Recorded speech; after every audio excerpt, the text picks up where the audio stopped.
ଜୟ ଜଗନ୍ନାଥ ସାଙ୍ଗମାନେ ସୁଭଦ୍ରା ଯୋଜନାର ଟଙ୍କା ପୁଣି ଥରେ ଆସିବାକୁ ଯାଉଛି। ତ କେଉଁମାନେ ପାଇବେ ଏଥର କଣ ରହିଛି ଅପଡେଟ୍ ସମ୍ପୂର୍ଣ୍ଣ ଭାବରେ ଜାଣିବା। ତା ପୂର୍ବରୁ ଭିଡ଼ିଓ ଗୋଟେ ଲାଇକ୍ କରିଦିଅନ୍ତୁ।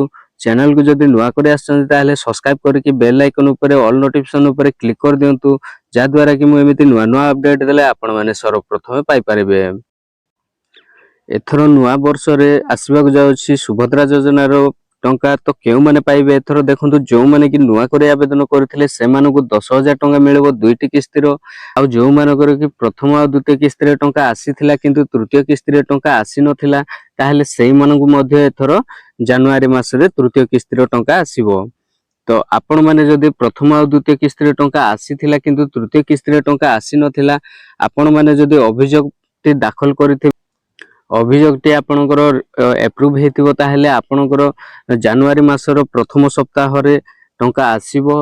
ଆଉ ଯେଉଁମାନେ ବି ଅଭିଯୋଗ କରିନାହାନ୍ତି ତ ସେମାନଙ୍କର କଥା ତ କହି ହବନି, କାହିଁକି ନା ଦେଖନ୍ତୁ ଏହି ସରକାର ରଙ୍ଗ ବଦଳା ସରକାର ଏଣ୍ଡୁଅ ଭଳି ଦିନକୁ ଦିନ ରଙ୍ଗ ବଦଳାଉଛନ୍ତି।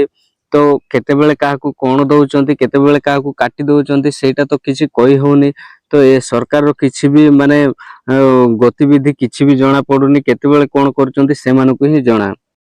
ବହୁତ ଜଣଙ୍କର ଏମିତି ବି ହେଇଛି ଯେଉଁମାନଙ୍କର ପ୍ରଥମ କିସ୍ତିରେ ଟଙ୍କା ଆସିଛି କିନ୍ତୁ ଦ୍ୱିତୀୟ ଆଉ ତୃତୀୟ କିସ୍ତିରେ ଟଙ୍କା ବିଲକୁଲ ବି ଆସିନି।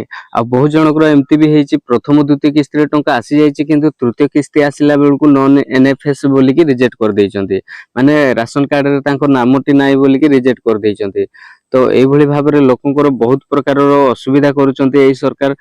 ଯଦି ଆପଣମାନେ ଅଭିଯୋଗଟି ଦାଖଲ କରିଥିବେ, ଯେହେତୁ ମୁଁ ସୁଭଦ୍ରା ଯୋଜନାରେ ପାଇବା ପାଇଁ ଯୋଗ୍ୟ, ମୋତେ କାହିଁକି କାଟି ଦିଆଯାଇଛି ବା ବାଦ କରିଦିଆଯାଇଛି ବୋଲିକି ଯଦି ଆପଣ ଅଭିଯୋଗ ଦେଇଛନ୍ତି, ତାହେଲେ ଆପଣଙ୍କର ଅଭିଯୋଗଟିକୁ ଷ୍ଟାଟସଟି ଚେକ୍ କରନ୍ତୁ। ଯଦି ଏପ୍ରୁଭ୍ ହେଇଥିବ ତାହେଲେ ଆପଣମାନଙ୍କର ଜାନୁଆରୀ ମାସରେ ଟଙ୍କା ଆସିବ।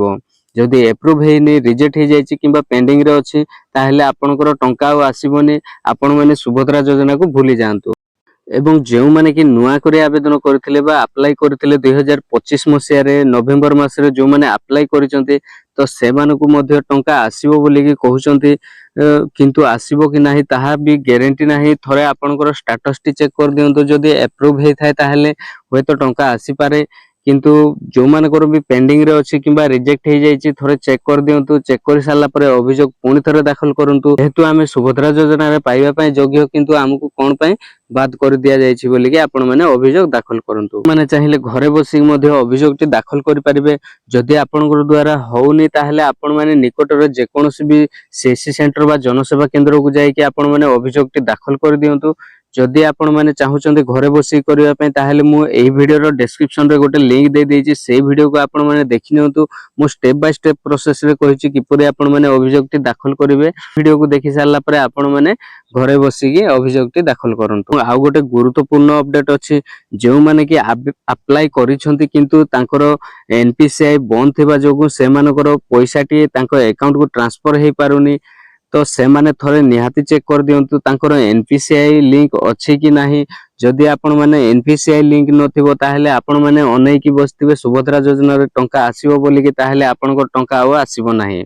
ଯଦି ଆପଣମାନେ ସୁଭଦ୍ରା ଯୋଜନାରେ ପଇସା ପାଇବା ପାଇଁ ଚାହୁଁଛନ୍ତି, ଆପଣଙ୍କର ବ୍ୟାଙ୍କ ଆକାଉଣ୍ଟକୁ NPCI ରେ ଲିଙ୍କ କରିଦିଅନ୍ତୁ। ଆପଣଙ୍କର ବ୍ୟାଙ୍କ ଆକାଉଣ୍ଟ ଯେଉଁ ବ୍ୟାଙ୍କରେ ବି ଅଛି ସେଇ ବ୍ୟାଙ୍କକୁ ଯାଇକି ଆପଣମାନେ NPCI DBT ଲିଙ୍କ କରାଇ ଦିଅନ୍ତୁ। ଯଦି ଆପଣମାନେ ବ୍ୟାଙ୍କକୁ ଯାଇପାରୁନାହାନ୍ତି ତାହେଲେ ମଧ୍ୟ ଆପଣମାନେ ଘରେ ବସିକି ମଧ୍ୟ NPCI DBT ଲିଙ୍କ କରିପାରିବେ। ତ କିପରି ଆପଣମାନେ NPCI DBT ଲିଙ୍କ କରିପାରିବେ, ମୁଁ ଏଇ ଭିଡ଼ିଓର ଡେସ୍କ୍ରିପସନରେ ବା ଉପରେ ଆଇ ବଟନରେ ଭିଡ଼ିଓଟି ଆସୁଥିବ, ଆପଣମାନେ ସେଇ ଭିଡ଼ିଓ ଉପରେ କ୍ଲିକ୍ କରନ୍ତୁ।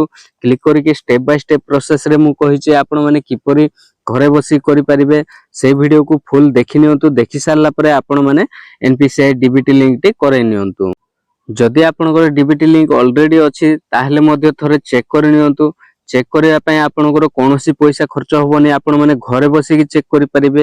କିପରି ଚେକ୍ କରିପାରିବେ ଦେଖନ୍ତୁ, ନିଜ ମୋବାଇଲର ଯେକୌଣସି ଗୋଟେ ବ୍ରାଉଜରକୁ ଓପନ୍ କରିଦିଅନ୍ତୁ। ଓପନ୍ କରି ସାରିଲା ପରେ ସର୍ଚ୍ଚ କରି UIDAI ବା ମାଇ ଆଧାର ଲେଖିକି ଆପଣମାନେ ସର୍ଚ୍ଚ କରିଦିଅନ୍ତୁ। UIDAI ଲେଖିକି ସର୍ଚ୍ଚ କରି ସାରିଲା ପରେ ଏଇଭଳି କିଛି ଅଫିସିଆଲ ୱେବସାଇଟ ଓପନ୍ ହେଇଯିବ। ତ ଆପଣମାନଙ୍କୁ ଦେଖନ୍ତୁ ଏଇଠି ଲଗ୍ଇନ୍ ଅପସନଟି ଆସିଛି, ତ ଆପଣମାନେ ଏଇ ଲଗ୍ଇନ୍ ଅପସନ ଉପରେ କ୍ଲିକ୍ କରି ନିଅନ୍ତୁ। ଲଗ୍ଇନ୍ ଅପସନ ଉପରେ କ୍ଲିକ୍ କରି ସାରିଲା ପରେ ଆପଣଙ୍କର ଆଧାର ନମ୍ବର ଦେଇକି ଆପଣମାନେ ଲଗ୍ଇନ୍ କରି ନିଅନ୍ତୁ।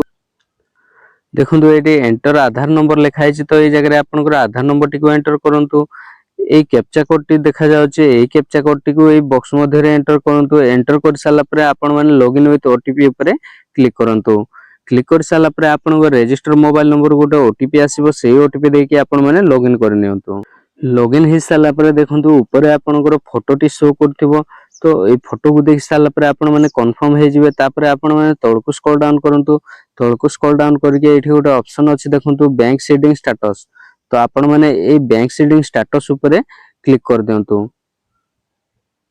क्लिक कर सारला परे देखंतु आपनकर Aadhaar number last 4 digit number टी ए जगह रे शो करथिबो तापरे आपनकर बैंक अकाउंट जेउ भी बैंक अकाउंट आपनकर आधार सहित लिंक अछि बा संजोग हेछि सेही बैंक अकाउंट टी ए जगह रे नेम टी शो करथिबो तो जदि एई भली शो करछि एवं एई भली एक्टिव अछि ताहेले आपण निश्चिंत रहंतु आपनकर जे कोनोसी योजनार मध्ये पैसा आसी जिवो जदि एई जगह रे इनएक्टिव अछि ताहेले आपण मानको एक्टिव करिया पय पड़िबो तो दर्शक बंधु ये थिला आजिर संपूर्ण अपडेट वीडियोटी जदि पसंद आछि ताहेले वीडियो गोटे लाइक करंतु जय जगन्नाथ धन्यवाद।